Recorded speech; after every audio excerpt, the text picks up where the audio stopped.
It's like powder. You put it in the water. You mix it with the water, and then it will become marble. And you can make middle-sized balls. See, like this, we have got some. See, you just do like this. Take some out. Take some here, and do like this. Then you have to fry it also like this. You have to fry it too. And it has to be rolled properly because it won't open its mouth when it's inside. You have to roll it very neatly like this, and it also has to be little big. See, like this.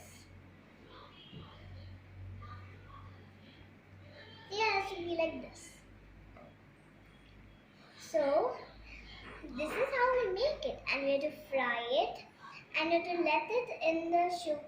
If you have some sugar ones, and sugar syrup in the bowl, then you can make it, and you can eat it. If it's a big dough and you put a lot of mixture, then you can have for days.